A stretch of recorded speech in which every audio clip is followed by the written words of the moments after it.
Okay, start करते हैं history. और हिस्ट्री में हम लोग नेहरू एरा देख रहे थे। नेहरू एरा में मारा मारी चल रहा है। मारा मारी में हम लोगों ने 1962 का वॉर देख लिया है, उसके पहले 1947 का वॉर देख लिया है।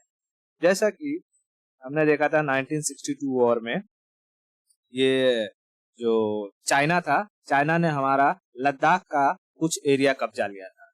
ठीक है, 1962 वॉर में उसने क्या कहा था कि ये जो तिब्बत है, तिब्बत पाम है और इसकी कुछ 5 उंगलियां हैं। कौन कौन सा? लद्दाख, नेपाल, सिक्किम, भूटान, अरुणाचल प्रदेश। 1962 में उसने लद्दाख पर भी अटैक किया था और अरुणाचल प्रदेश पर भी अटैक किया था, लेकिन नॉन अलाइजिंग मूवमेंट का हिस्सा होने के कारण, इंडिया नैम का हिस्सा था, जिसकी वजह से वर्ल्ड का प्रेशर पड़ा और वो अरुणाचल प्रदेश छोड़कर गया, क्योंकि उसकी स्ट्रेटेजी थी कि भारत को एक ऐसी चीज में फंसा दो जिसकी वजह से भारत कभी तिब्बत को लेकर के आवाज न उठाए। इसलिए उसने लद्दाख को कब्जा लिया। अब भारत लद्दाख के लिए लड़ाई करता है, तिब्बत के लिए कुछ भी नहीं बोलता है। समझ में आया? अब जैसे 1962 में ये वॉर खत्म हुई, पाकिस्तान जो जुम्मा जुम्मा इंडिया अब ये सोचता है कि ये जो अक्साई चीन है वो मेरा वापस आ जाए। ठीक है, इंडिया के दिमाग में अब तिब्बत को लेकर के कोई सवाल नहीं उठता है। इंडिया कभी ये नहीं कहेगा कि तिब्बत, जो कि चाइना ने तिब्बत को कब्जाया है, इंडिया पहले अपना देखेगा, है ना। तो इंडिया क्या कहता है, भैया ये लद्दाख को हमारा कब्जाया है। और चाइना तो यही चाहता था कि इंडिया के दिमाग से तिब्बत वाला एरिया निकल जाए किसी तरीके से। समझ में आ गया? इतना स्ट्रेटेजी समझो ये। ओके, अब जैसे ही 62 में चाइना ने इसको कब्जाया, पाकिस्तान को लगा वाह चाइना ने कब्जा लिया, अब हम भी कब्जाएंगे। ठीक है, पाकिस्तान ने क्या किया 1965 के दशक में, 3 साल बाद 1965 के दशक में, अच्छा 62 में किसकी मृत्यु हो चुकी थी? जवाहरलाल नेहरू की मृत्यु हो चुकी थी। उनकी मृत्यु के बाद जो प्रधानमंत्री आए थे वो थे हमारे लाल बहादुर शास्त्री। ठीक है, लाल बहादुर शास्त्री। तो ये थोड़ा सा ध्यान में। अब 65 में क्या हुआ? 65 में पाकिस्तान ने पहले तो कह दिया कि भाई ये जो गुजरात में जो जूनागढ़ है, जूनागढ़ एरिया हमारा है। ठीक है, कच्छ वाले एरिया पर भी क्लेम कर दिया, कहा कि कच्छ का एरिया हमारा है। ठीक है, कच्छ का एरिया हमारा है। इसने यहाँ से अटैक करना शुरू कर दिया। पाकिस्तानी आर्मी, टैंक्स वगैरह सब यहाँ पर डिप्लॉय कर दिए। उसके बाद जब इधर अटैक किया तो कच्छ वाला एरिया पूरा सपाट एरिया था, दूर दूर तक दिखाई देता था। हमारे इंडियन आर्म फोर्सेस ने मुंह तोड़ जवाब दिया और यहाँ से उन लोग को भागना पड़ा। जैसे ही ये पाकिस्तानी आर्मी यहाँ कच्छ से भागी, उन लोगों ने कहा कि अब हम गजवाए हिंद करेंगे, और गजवाए हिंद करने के लिए उन लोगों ने जम्मू कश्मीर पर अटैक कर दिया। कहाँ कर दिया? जम्मू कश्मीर पर अटैक कर दिया। जम्मू कश्मीर पर जब उन लोग इंटर किए तो इन लोग का ऑपरेशन था ऑपरेशन जिब्राल्टर। इन लोगों ने ऑपरेशन क्या चलाया था? पाकिस्तान वालों ने ऑपरेशन जिब्राल्टर। पाकिस्तान ने जो ऑपरेशन चलाया था वो था ऑपरेशन जिब्राल्टर, और ये कहता था कि हम गजवाए हिंद करेंगे, यानी पूरे हिंदुस्तान पर कब्जा करेंगे। ठीक है, समझ में आया? अब अभी 1962 में हम लोग वॉर तो हारे थे, उसका गुस्सा हमारे आर्मी के अंदर था। पाकिस्तान के पास एडवांस हथियार थे। उस वक्त पाकिस्तान यूएसए का बहुत क्लोज एलाई था। यूएसए ने पाकिस्तान को एक से एक बॉम्बर जहाज दिए हुए थे, एक से एक पैटर्न टैंक दिए हुए थे। ठीक है, जैसे ये पैटर्न टैंक था। ये पैटर्न टैंक की खासियत ऐसी थी कि अमेरिका का कहना था कि कोई दूसरा टैंक इसको मारकर गिरा नहीं सकता है। ठीक है, अमेरिका के द्वारा दिया गया पाकिस्तानियों के पास एक से एक बवाल जहाज थी एकदम। ठीक है, मैं दिखाता हूँ। जैसे ये सेबर जेट था। ये सेबर जेट की खासियत ऐसी थी कि इसमें से जो निकलने वाली मिसाइलें थी ना, वो हीट सिंकिंग मिसाइल थी। हीट को पहचान के किसी भी जहाज को डिस्ट्रॉय कर देती थी। ठीक है, स्टार फाइटर था, एकदम खतरनाक स्टार फाइटर था। ठीक है, ये भी मारता था। और इंडिया के पास B-57 बॉम्बर, ये यूएसए का दिया हुआ B-57 बॉम्बर किसके पास था? पाकिस्तान के पास था। पाकिस्तान के पास। ठीक है, पाकिस्तान के पास ये हैवी क्या थी? एयर फोर्सेस थी। एयरफोर्स में जो हाँ एयरक्राफ्ट थी हैवी। और उसके बाद पैटर्न टैंक्स में एक से एक टैंक था इसके पास। ठीक है, जैसे ये सारी की सारी टैंक उसी की थी। पाकिस्तान का ही किसने दिया था? अमेरिका ने दिया था। हमारे पास ऐसे छोटे छोटे टैंक थे, छोटे छोटे, जिनकी कोई बहुत ज्यादा रेंज नहीं हुआ करती।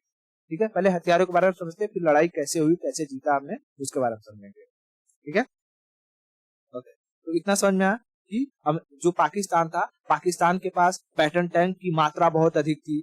ठीक है, एयरक्राफ्ट हैवी हैवी थे, बॉम्बर्स हैवी हैवी थे। हमारे पास मिग 21 जिसे उड़ता हुआ कॉफेन कहते हैं, वो उसका इंजन कब ब्लास्ट हो जाएगा, कब बंद हो जाएगा, कई सारे हमारे एयर जो फोर्स के जो पायलट थे उन लोग की जान ले चुका है, इसलिए उसे उड़ता कॉफिन कहते हैं। हमारे पास मिग 21 था। मिग 21 के साथ कुछ ब्रिटिशर्स के द्वारा बनाए गए कुछ हमारे पास छोटे छोटे जहाज थे, जैसे एक हंटर था।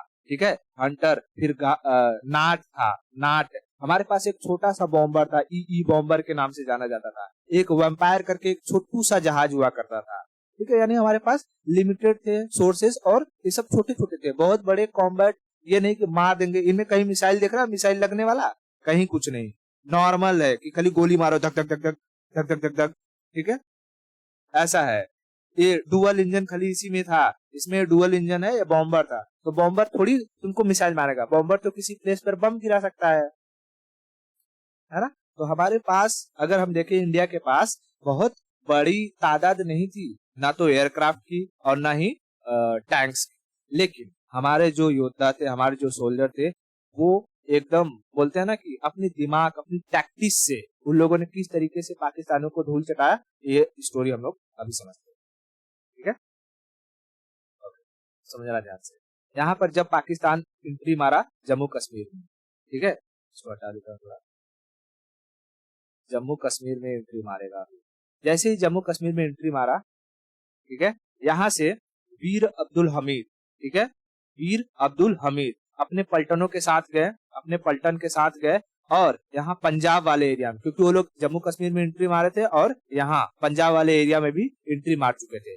पंजाब वाले एरिया में वो लोग टैंक के साथ आकर के पूरा का पूरा टैंक लेकर आए थे, पूरा टैंक लेकर आए थे। और जम्मू कश्मीर में क्योंकि पहाड़ी इलाका है तो टैंक वगैरह चढ़ नहीं सकता था, इसलिए यहाँ पर एयरक्राफ्ट वगैरह का इस्तेमाल ज्यादा हो रहा था। ठीक है, एयरक्राफ्ट से मारा जा रहा था। जब हमारे सैनिक यहाँ से जम्मू कश्मीर में गए ना, इन लोग को, जो इनके पैदल सैनिक थे, इनके पैदल सैनिकों को थूर थूर के हमारे सैनिक कहाँ पहुंच गए? लाहौर में। हमारे सैनिकों ने लाहौर शहर को कब्जा कर लिया। लाहौर में जो स्कूल था, स्कूल के ऊपर पाकिस्तानी झंडा लगा हुआ था, पाकिस्तानी झंडे को हटा करके इंडियन फ्लैग को फहरा दिया गया।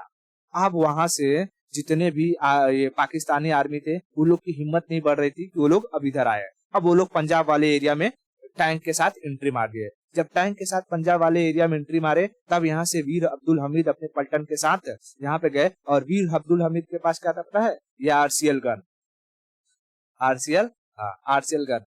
ये गन कैसा होता है कि कुछ कुछ इसका छोटा मॉडल भी आता है, जिसे कंधे पर रखकर भी फायर किया जा सकता है। और ये वाला जो वीर अब्दुल हमीद का था, ये जीप वाला था।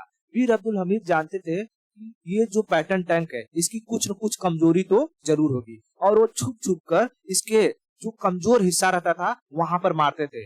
और ये पैटर्न टैंक धड़ाधड़ उड़ने लगा। वीर अब्दुल हमीद ने अपने इस आरसीएल गन से 4 से 5 पैटर्न टैंक को उड़ा दिया। सारी पाकिस्तानी सोल्जर पगला गए, बोले बाप रे बाप, पैटर्न टैंक को कौन है, मतलब कि इंडिया के पास ऐसा कौन सा टैंक है जो पैटर्न टैंक को मार दे रहा है।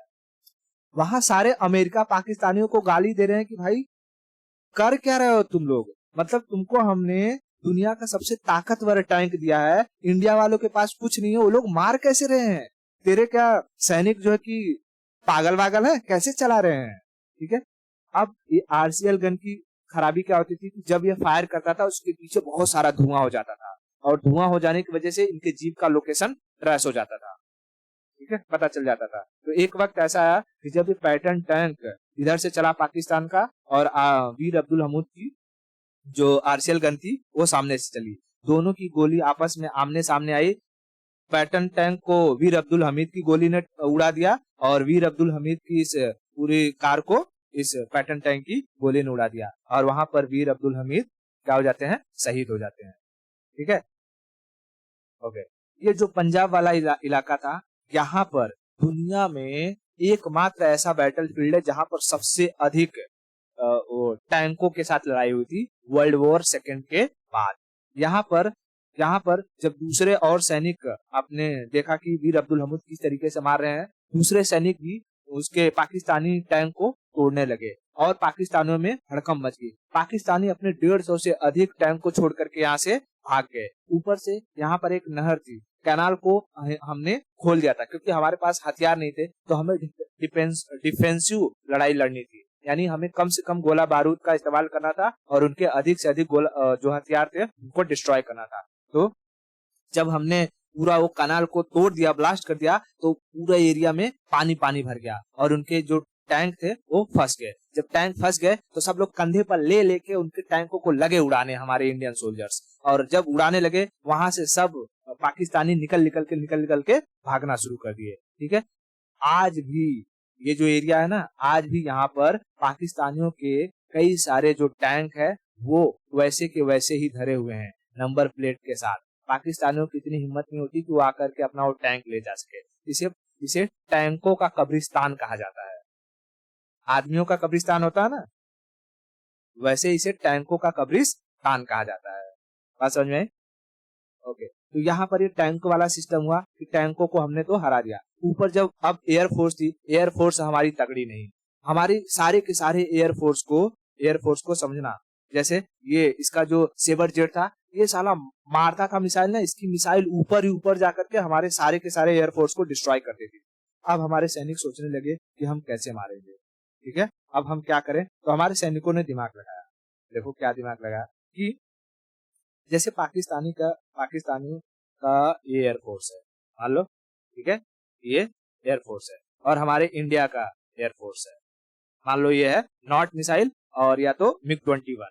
ठीक है, अब ये अगर ऐसे जाएगा तो रडार में आ जाएगा। तो पहले क्या हुआ कि नाग मिसाइल के कुछ स्क्वाड्रन को ऊपर की तरफ उड़ाया गया, ऊपर की तरफ जाएगा तो इनके रडार में आएगा, तो इनको लगेगा कि भाई ये इंडिया के जो फाइटर जेट है वो आ रहे हैं, तो ये लोग क्या करेंगे, इधर से मारने के लिए आएंगे, बरोबर। लेकिन इन्हें क्या कहा गया था कि तुम ऐसे जा करके, ऐसे जैसे ही ये लोग मारने के लिए आए, तुम लोग वापस आ जाना, तुरंत पीछे हट जाना, और हम लोग नीचे से जाएंगे, इनको ऊपर से जाकर के पीछे से थूड़ देंगे। ठीक है, ये स्ट्रेटजी किसकी थी? इंडियन एयरफोर्स की थी, इंडियन एयरफोर्स की। अब जैसे ही नाग मिसाइल ऊपर गया, ये लोग अपने सीवर जेट के साथ ऊपर जाने लगे। ऊपर जाके जैसे ही देखा इंडियन ने ये लोग आ रहे हैं, इंडियन जो एयर सोल्जर थे, एयरफोर्स थी, वो पीछे हटने लगी। अब इन लोग को, पाकिस्तानियों को लगने लगा कि ये लोग तो भाग रहे हैं, है ना। अब पाकिस्तानी क्या करने लगे, उनका पीछा करने लगे। अब जैसे ही पीछा करने लगे, यहाँ से नीचे से कौन घुस गया? इंडियन एयरफोर्स नीचे से घुस करके ऊपर गए। और हमारे जो एयरफोर्स थे, मैंने बताया कि हमारे एयरफोर्स के पास कोई भी मिसाइल वगैरह ज्यादा टेक्नोलॉजी नहीं थी, इसमें गन लगी हुई होती थी और धक धक गोली मारते थे। और गन लगी है तो इसमें गोली मारने में फायदा कब रहेगा? जब या तो तुम एकदम ऊपर रहो और दुश्मन एकदम नीचे रहे, है ना। जैसे ऐसी सिचुएशन में, ठीक है, ऐसी सिचुएशन में अगर जैसे कि यहाँ है दुश्मन, तो यहाँ से गोली पीछे से मारोगे, दुश्मन को दिखाई भी नहीं देगा और पीछे से इसको डिस्ट्रॉय भी किया जा सकता है। ठीक है, या तो ऐसी सिचुएशन हो कि तुम यहाँ रहो और दुश्मन यहाँ रहे, तो ऊपर से धकधका दो, यहाँ से ब्लास्ट कर जाएगा पूरा, है कि नहीं। अब बताओ, नॉट मिसाइलों के साथ और उसके बाद MiG-21 के साथ इसके सीवर जेट को, पाकिस्तानियों के सीवर जेट को इंडियन एयरफोर्स ने मार के गिरा दिया। भाई साहब, रसिया हो गए, उसके बाद USA हो गए, ये लोग माथा पीट रहे थे कि ये इंडियन जो एयरफोर्स थे, इन लोग मारे कैसे, मतलब हमारे जो एयरक्राफ्ट है, या तो हमने गलत हाथों में अपना एयरक्राफ्ट दे दिया है, ठीक है, या तो उन लोग के पास बहुत एडवांस टेक्नोलॉजी है। लेकिन बाद में उन लोग को पता चला कि इनके पास तो, इंडिया के पास तो कोई एडवांस टेक्नोलॉजी है ही नहीं, इनके पास नॉर्मल एयरक्राफ्ट है। इस नॉर्मल एयरक्राफ्ट से ये लोग सीवर जेट को मार के गिरा दे रहे हैं। बाद में USA ने पाकिस्तान को खूब गाली दिया, बोला साला चुट्टा, तुम लोग को कुछ भी देने लायक नहीं है, ना तुमको ये पैटर्न टैंक देने लायक है और ना ही सीवर जेट एयरक्राफ्ट देने लायक है। ठीक है, ऐसी सिचुएशन में हमने दोनों जगह से क्या पाया? विजय प्राप्त कर लिया, मतलब कि हम जीत हासिल हुई अपनी। यहाँ से हमने पैटर्न, मतलब उनके जो टैंक थे, टैंक को भी भगा दिया, और यहाँ से जो एयरक्राफ्ट थे, एयरक्राफ्ट को भी भगा दिया। ठीक है, अब इस युद्ध में जो 1965 का युद्ध था, इसमें जो ये अपना नेवी वाला सिस्टम था, नेवी में बहुत ज्यादा बढ़ोतरी नहीं होती, क्योंकि हमारे पास एक ही आईएनएस विक्रांत एयरक्राफ्ट कैरियर था, और वो आईएनएस विक्रांत वो भी अंदर कहाँ था, अंडर डॉक था, उसमें मतलब मेंटेनेंस का काम चल रहा था। तो लोगों ने सोचा कि अब क्या किया जाए, तो यहाँ पर इन लोग कराची बंदरगाह से, पोर्ट से ये लोग क्या कर रहे थे, ये फायर कर रहे थे, और हमारा गुजरात वाला पूरा का पूरा एरिया, यहाँ पर एक पोर्ट था, यहाँ से वो सारा का सारा स्टेशन उड़ गया, सब खत्म हो गया। तब इंडियन सोल्जर ने सोचा कि जो नेवी वाले थे क्या किया जाए, फिर यहाँ से इन्होंने क्या किया कि हमारे पास फ्रिगेट थी। फ्रिगेट क्या होती है, जो छोटी जहाज होती है, और वो उसमें जो सिस्टम लगा हुआ होता है वो थोड़ा बचाव के लिए होता है। तो उस फ्रिगेट से ना हमने अपने जो यहाँ पर एक डिस्ट्रॉयर था, जो डिस्ट्रॉयर यहाँ मेंटेनेंस के लिए गया हुआ था, मेंटेनेंस के लिए उसको खींच करके लाया गया, और खींच करके यहाँ पास में लाया गया। और डिस्ट्रॉयर जब ऐसे ही पास में आया, तो यहाँ के जितने भी पाकिस्तानियों के जितने भी ये पोर्ट पर ये उनके शिप थे, उन शिप को मार मार के यहाँ से डिस्ट्रॉय कर दिया। और जैसे ही इनका ये कराची पोर्ट डिस्ट्रॉय हुआ, ये लोग भाग गए ग्वादर पोर्ट पर। ठीक है, वो लोग कहाँ भाग गए, ग्वादर पोर्ट पर। और इस तरीके से अगर हम देखें तो 1965 के वॉर में हमने, चाहे वो एयरफोर्स का हो या नेवी का हो या हमारा ये टैंक मिलिट्री आर्टिलरी का हो, ठीक है, आर्मी का हो, ये तीनों ही स्थितियों में हम लोगों ने क्या पाया, जीत हासिल किया। और यहाँ पे जो इनका पाकिस्तानियों का सपना गजवाए हिंद का था, इनको हमने भगवाए हिंद कर दिया। बात समझ में आया? हाँ। अब जैसे ही ये सारा का सारा चीज हुआ, हम कहाँ तक पहुंच गए थे, हम लोग लाहौर तक कब्जा कर चुके थे। अब जैसे ही कैसा होता है कि कोई भी देश जब दूसरे देश में अंदर तक घुसेगा, तो जाहिर सी बात है उस देश के आर्मी ज्यादा शहीद होंगे, वहाँ हमारा जो कि आर्टिलरी ज्यादा खत्म होगा, हमारे जो टैंक होंगे ज्यादा डिस्ट्रॉय हो जाएंगे। ठीक है, बहुत सारी हमारी क्षति हुई थी। लेकिन अब क्या होने लगा कि ये पाकिस्तान यूएसओ को मतलब कि बुलाया कि देखो ऐसे ऐसी हार है, कुछ तो करो, नहीं तो यहाँ पर सारा का सारा गड़बड़ हो जाएगा, हम लोग पूरा का पूरा अपना एरिया हार जाएंगे। अब यहीं पर बुलाया जाता है ताशकंद समझौते के लिए। ठीक है, उज्बेकिस्तान में हमारे जो प्रधानमंत्री होते हैं लाल बहादुर शास्त्री को वहां पर बुलाया जाता है। अब कैसा है, रसिया, उस वक्त जो रसिया और यूएसए के बीच ना सिविल वॉर चल रहा था। ठीक है, 65 का, हाँ, कोल्ड वॉर 65 का टाइम पीरियड चल रहा है, तो कोल्ड वॉर चल रहा था। और ये जो रसिया चाहता था कि ये वॉर ना किसी तरीके से कॉम्प्रोमाइज हो जाए, मतलब कि इंडिया यहाँ से पीछे हट जाए। रसिया ने इंडिया का साथ नहीं दिया, यहाँ पर रसिया ने इंडिया पर दबाव डाला कि तुम यहाँ से पीछे हट जाओ। यूएसए ने पाकिस्तान का साथ दिया, यूएसए ने भी वहां पर दबाव डाला जो जिस टेरिटरी में था उस टेरिटरी में वापस चला जाए। ताशकंद में जब हमारे लाल बहादुर शास्त्री गए उज्बेकिस्तान के कैपिटल ताशकंद में, वहां पर समझौता होता है। सारे देश, सोचो कि एक नेता है हमारे देश का प्रधानमंत्री, वो दूसरे देश में जाता है और बाकी दूसरे देश के लोग उसके ऊपर प्रेशर डालते हैं कि नहीं तुमको ये साइन करना होगा, ये चीज तुमको वापस जाना होगा। तो वो बंदा क्या डिसीजन लेगा उस वक्त में, है ना, साइन करेगा, जाहिर सी बात है। वहां पर उन्होंने साइन किया और यहाँ पर भारत में मीडिया ने क्या हल्ला मचा दिया कि भारत के लाल बहादुर को लाल कहते थे ना, हाँ, तो भारत के लाल ने उज्बेकिस्तान में भारत को बेच दिया। अब इसी चीजों को सुन करके वो जैसे ही वहां पर अपने रूम में गए रात को, अब ये एक कॉन्स्पिरेसी है कि वहां पर या तो उन्हें पॉइजन देकर मरवा दिया गया या कहा जाता है कि हार्ट अटैक हो गया, क्योंकि इस पर कोई भी कमेटी नहीं बैठी, भारत में कोई भी जांच नहीं बैठा। उसके बाद इंदिरा गांधी आती है, उन्होंने कोई भी कार्यवाही नहीं करवाई। ये ताशकंद फाइल आज भी बंद है, एक रहस्य बन के रह गया है उनकी मौत कैसे हुई, और हमारे भारत के एकमात्र प्रधानमंत्री जिनकी मौत विदेश में हुई है। ठीक है, ये वही लाल बहादुर शास्त्री थे जिन्होंने जय जवान जय किसान का नारा दिया था। जब इस 65 का वॉर चल रहा था, 65 के वॉर के टाइम में भारत में सूखा पड़ा हुआ था, हमारे पास खाने के लिए कुछ नहीं था। उन्होंने कहा कि हमारे जो आर्मी पर्सनल्स हैं, हमारे जो जवान हैं वो लड़ रहे हैं, तो किसान आपको भी आगे आना होगा, आपको भी खेती करनी पड़ेगी ताकि हमें खाना मिल सके और हम पाकिस्तानी जैसे दुश्मनों का मुंह तोड़ जवाब दे सके। इसलिए उन्होंने जय जवान जय किसान का नारा दिया था। किसान भी बढ़ चढ़कर आगे आए थे। पंजाब हरियाणा में खेती रुकी नहीं थी, वहां पर गोलियां चल रही हैं, लोग अपने खेतों की कटाई कर रहे हैं ताकि खाना मिल सके। किसको? हमारे जवानों को। बात समझ में आई?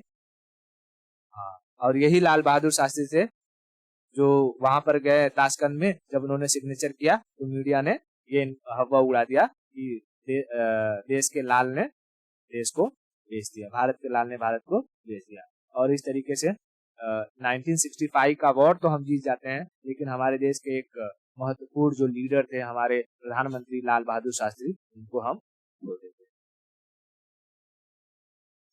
समझ में आया? तो हाँ,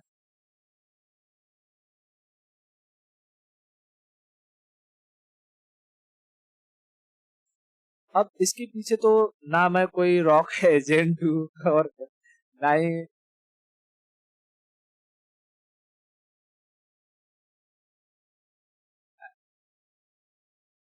हाँ, अरे वो इशारे इशारे में क्या गलत फहमियां भी हो जाती है।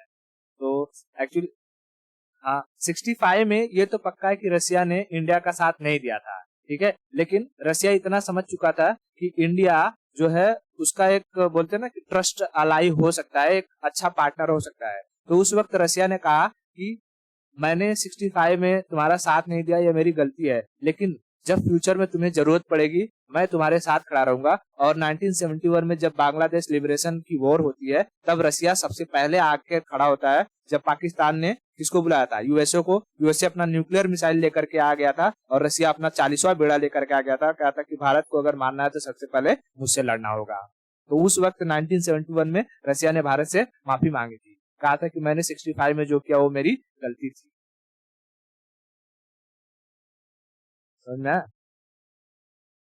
तो उसके बाद से जो कि हमारे रसिया, और अगर रसिया और भारत की बात करें तो रसिया भारत में जो संबंध थे वो धीरे धीरे स्ट्रांग होते गए। और अभी तक रिलेशन करंट सिनेरियो में कैसा चल रहा है वो तो देख ही रहे हैं सब, ठीक है।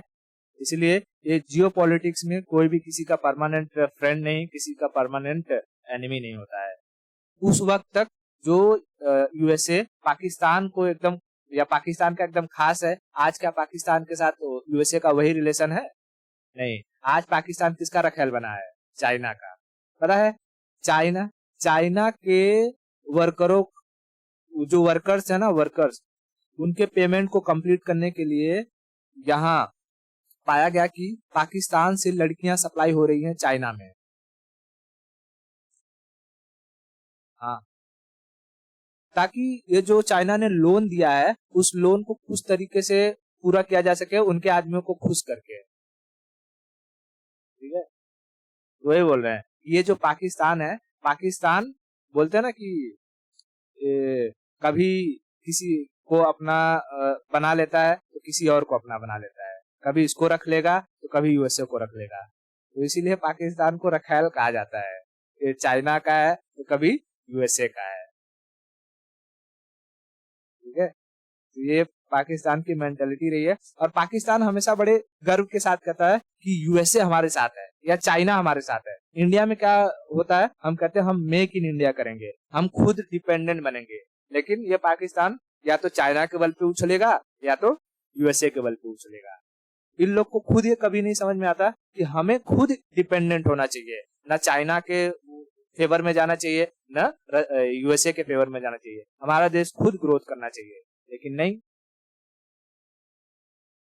ये साले न जीने देंगे और ना ही जिएंगे। इनके यहाँ जो माइनॉरिटीज होते हैं, जो हिंदू हो, सिख हो या कोई और हो, उनको कहते हैं कि भाई तुम लोग धर्म परिवर्तन कर लो। अरे क्यों धर्म परिवर्तन कर ले भाई? है? उनको कहते हैं जहां से आए हो वहां चले जाओ। अबे साले, जो डिवीजन से पहले जो लोग यहाँ पर थे, हा? वो वहीं पर थे कि वो कहीं बाहर से इंपोर्ट करके आए हैं? तो ऐसा नहीं होना चाहिए ना। और भारत में भी मैंने कई लोगों की मेंटालिटी देखा है कि मुसलमानों को वहां चले जाना। अरे क्यों चले जाना चाहिए? तुमको अगर कोई कहे कि तुमको घर से अपना घर छोड़ के, खाली तुमको कहा जाए कि उत्तर प्रदेश तुम छोड़ करके कहीं और शिफ्ट हो जाओ, हो जाओगे शिफ्ट?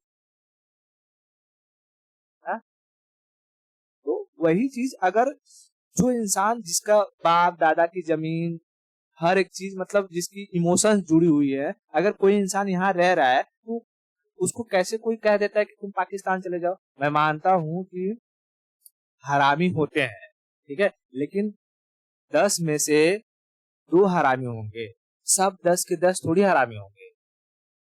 पाकिस्तान में भी कुछ अच्छे लोग होंगे, लेकिन वहां पर देखा जाता है तो मेजोरिटी हरामी है, अच्छे लोगों की कमी है, ठीक है। ऐसी सिचुएशन है। 1960 वॉर, 1965 का वॉर समझ में आ गया। अरे पाकिस्तान कहता है क्या करेंगे, गजवाए हिंद करेंगे। आओ तो भगवाए हिंद करवाएंगे हम लोग को, ठीक है। ये सारी की सारी स्टोरी थी जो है 1965। क्लियर है? तो आज के लिए इतना रखते हैं, बाकी की स्टोरी हम लोग नेक्स्ट लेक्चर में देखेंगे। 1971 का वॉर।